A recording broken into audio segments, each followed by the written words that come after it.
So I don't know if you guys, read any systematic reviews or have used this before, but I thought it might be useful to talk about if anybody hasn't used it. So. Yeah, I looked at it a little before, but I figured it wouldn't hurt to, hear something a little better than me fishing around. Sure. So welcome everybody who's here today, and anybody who isn't able to make it today, but maybe watching this later on. Another brief team session today. This is actually the last one we're going to do for this academic year on the Cochrane Library and how we can use that to find systematic reviews and clinical trials, clinical answers. There's even some meta-analyses available in this resource. So this is more of an evidence-based medicine resource that could be used, I could say, for research. I could even see how this could be used for clinical faculty and practice if you're looking for best practice for treating or best intervention for a particular diagnosis, or maybe even a practice change, because sometimes the conclusions change for how to treat things. And sometimes you can find that information in something like Cochrane Library. So a few of the things that are available in this resource are the ability to search, or it's really more of kind of a browsing feature that's kind of seems what it's really directed at. They call it the CDSR, the Cochrane Database of Systematic Reviews. And there's tab categories for protocols that you can search, clinical trials, clinical answers. There's even some editorials and some more content there that you can kind of browse or search through. There's systematic reviews and protocols available in this, and they have all followed guidelines from the Cochrane Review Standards at the Cochrane Collaboration, which I believe is headquartered out in Ireland, in Dublin. But there's specific guidelines for how they want you to develop your protocols, how they want people to actually do their systematic reviews. So all the things that you'll find in this database have followed those guidelines and those protocols. They're not the only one. There's actually, I was going to briefly show you guys something else that I'm kind of interested in. Dr. Hubbard and I have looked at systematic review stuff some together. There's another system for protocols for systematic reviews called the Joanna Briggs Institute. If you've ever heard of that before, that's a whole nother set of guidelines and protocols that you can follow. But all of these in this have followed the Cochrane Collaboration Standards. This indexes clinical trials. I don't know if you guys have ever looked at clinicaltrials.gov. That's a government site that's been set up where all clinical trials are supposed to be registered with protocols, and the clinical trials are supposed to be registered there on clinicaltrials.gov. I believe there's actually legislation that says that it mandates it, that they're supposed to do it. They don't all do it. I think enforcement of it is pretty lax. There might be some kind of fine associated with it for studies that don't do it. I don't know that they really enforce it, but something that's interesting to me is that there are actually a lot more clinical trials available in this Cochrane library than you'll find in the clinicaltrials.gov site. There's almost 2 million clinical trials available in this Cochrane Library database. And when I was looking at clinicaltrials.gov the other day, there's only a few 100,000 in that. So something to keep in mind if you're looking at clinical trials. There are some meta-analyses available in this resource. They're mostly systematic reviews. I was looking through Cochrane Library. I'm not, I understand what meta-analyses are. It's basically a more, you guys are probably familiar with this, but basically it's kind of like a systematic review, except where you've combined multiple different research papers and that overlap on the same data points, so you're able to draw conclusions from that data where the data overlap on those different studies. I didn't see a real easy way to find or limit just meta-analyses in this resource. Maybe that's because it's a much more stringent process than just doing a systematic review. There are much fewer meta-analyses than there are systematic reviews available in this resource, but they are there. You're able to search or browse the CDSR using these limiting facets. Kind of seems to be the main way that you drive this. You can limit by publication date. You can look for just new searches, new studies that are done. I mentioned if for clinical practice, if you're looking for practice change updates, you can actually search by or browse by change conclusions. So if somebody's done a systematic review that has actually found that a different intervention for a particular problem or patient is a better outcome than a previous intervention, you can browse by that. if you guys are familiar with the PICO process for systematic reviews. You can also browse or search by type of intervention, diagnosis, et cetera, things like that, or different topics. And also you can browse just clinical answers if you're using this as, say, for like a EBM, evidence-based medicine resource for clinical practice. There's more here, but that's just mostly what I wanted to show today. So to start off with, I'm going to mention, as I usually do, where you can find this. I don't have a link. When you go to the main LUCOM library page, we have links to a lot of the most commonly used databases under databases on that page.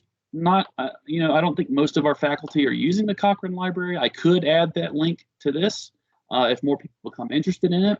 But if not, when you click on this research guide link, it takes you to our LibGuide or our research guide. And again, there's under quick links, there's A to Z databases. And when you click on that link, it takes you to an alphabetical list of everything we have, all of our electronic resources, and you'll find Cochrane Library alphabetically right there. And clicking on that link takes you, another tab, takes you to the Cochrane Library, which is put together by the Cochrane Collaboration, like I was mentioning before. And you'll see access provided by Liberty University. A lot of the stuff that you'll find in here, because we have access to it, is available as full text. Not everything is available as full text. As I was looking through it before, I was trying to find a good example of a meta-analysis that I could show you. I found a couple interesting ones, but they only had the abstract. They didn't have the full text of that resource. But it does link to, what's kind of cool about this resource is it links to digital object identifiers, so you can find that meta-analysis or systematic review in PubMed, and you can find resources where you might be able to find a full text for an abstract in PubMed that way. But so just kind of want to show you a little bit about what's available here. So one of the main ways like I was saying, you'll search this or browse this resource is up here under Cochrane Reviews.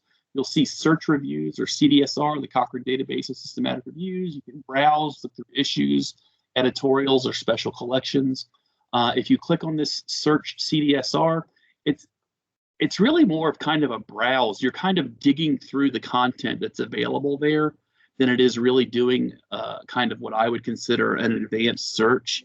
And you'll use these facets over here to limit what you're looking for. I mentioned you can actually, earlier I said you could look for new searches. So if there's a totally new type of topic covered in a systematic review, you can see there's over 2,100 new searches done here.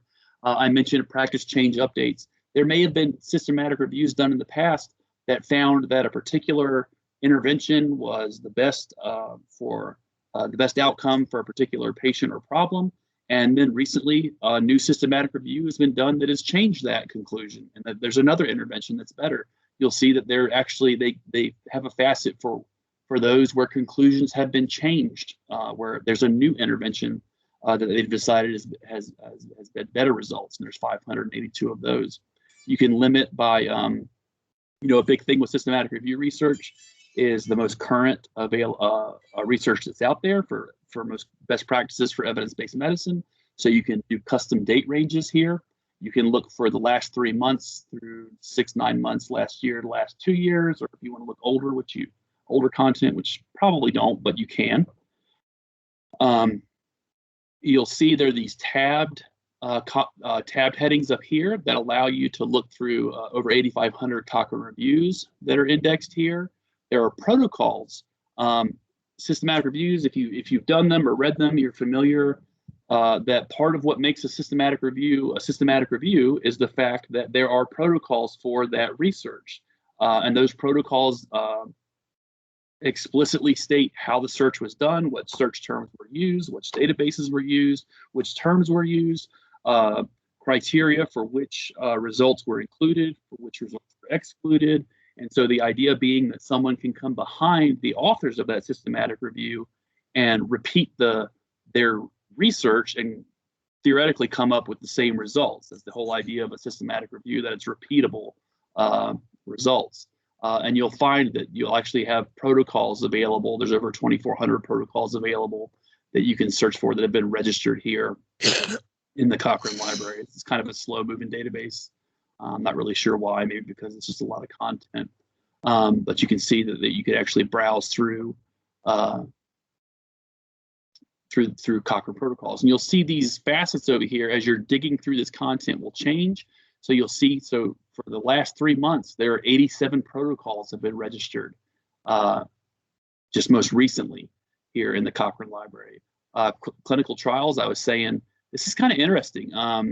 You know, there's almost 2 million, well, maybe not quite 2 million, but 1.75 million clinical trials available in Cochrane Library, and that's more. I don't know if you guys have ever looked at clinicaltrials.gov, but that's a lot more than that's on clinicaltrials.gov. That's kind of an underused resource, which I'm not really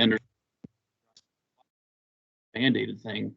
But there's a lot more clinical trials available if you're looking for that kind of thing here in Cochrane Library than there is in clinicaltrials.gov. And then, of course, I mentioned that there were clinical answers. So this is something where I could see if you weren't necessarily doing research, but you're a clinical faculty and you're wanting to do, you know, look for the best evidence-based medicine for a new intervention for a particular prognosis or a particular diagnosis, you can actually click on clinical answers, and you can look through topics for those facets for pediatrics, infectious disease, heart and circulation, these different topics. And again, these are responsive. So these facets for the last 3 months, there have been 151 new clinical answers added to these collections. So you can see this is not typically what I would consider like deep or expert searching of a database. It's more of kind of like digging through the content that's there. Some of these are kind of redundant. There's clinical answers available. You can browse clinical answers from up here, kind of like we're looking through here. You can browse or search the central search trials through their central trials available here, kind of like we're looking at the clinical trials here. But this is kind of the basics of how you can dig through the content that's available here, whether you're doing your own systematic review research or trying to do some evidence-based medicine research for what's out there, or even if you're a clinical faculty member looking for some clinical answers for something you may be facing with a patient. As I mentioned earlier, I don't see, I guess there's an advanced search here. I don't see the best way to limit if you're just looking for meta-analyses. You can build an advanced search here with mesh terms. You can do a Pico search, which is kind of cool if you want to build with your patient or prognosis, intervention, comparison, and outcome. But just as an example, you can also use this search box, but without doing, you don't even have to do an advanced search, but you can use almost like a keyword limiter. If I can get back to that screen. You can search by digital object identifier. If you know that, you can search by the source if you know that, or publication type, title or abstract keyword, or any of these things, or the Cochrane topic if you know that. But just as an example, I was going to say, if we just want to find meta-analyses, I just did this earlier, and I think it found a couple thousand, maybe. I'm not sure. There wasn't a ton. And again, that might be just because it's a pretty big step from a systematic review to a meta-analysis. So yeah, it looks like we might have maybe 7,500 meta-analyses available in here. So that's just kind of the basics of some of what's in here. Obviously we could spend a long time talking about this, what everything can be found in here, in different ways we could use this. But I just kind of wanted people to be more familiar, more comfortable with using it. How it could be used. If you're interested in talking about systematic reviews, it's something that I'm really interested in. I know it's something Dr. Hoger's really interested in. If you want to talk more about that, we would love to talk more about that with you. Something I mentioned before, something we've looked at, Dr. Hoger and myself, the guidelines from the Cochrane collaboration for doing systematic reviews are pretty tough. They're pretty astringent. That's the right word. They're pretty strict for getting through a protocol through the Cochrane Library. But there's actually something else called the Joanna Briggs Institute. And they have their own set of protocols and critical appraisal tools that you can use to do systematic reviews. if you're interested maybe in getting started in some systematic review research. But just something to keep in mind is that if you use their critical appraisal tools or their protocols, you wouldn't be able to take that systematic review and have it indexed in the Cochrane Library, because the Cochrane collaboration requires that you use their guidelines and their protocols for doing that. So that's just kind of a brief introduction to what's available in this resource. Thank you guys for your time again today. This last one of these for this year. As always, this is my email address. If you have any questions about this or would like to talk more about it, it's my office number. If you have a question for Diane or Kim or myself, you can reach all three of us with this email address, the bluecomlibrary@liberty.edu. And this is the main number to the front desk. And thank you guys for your time.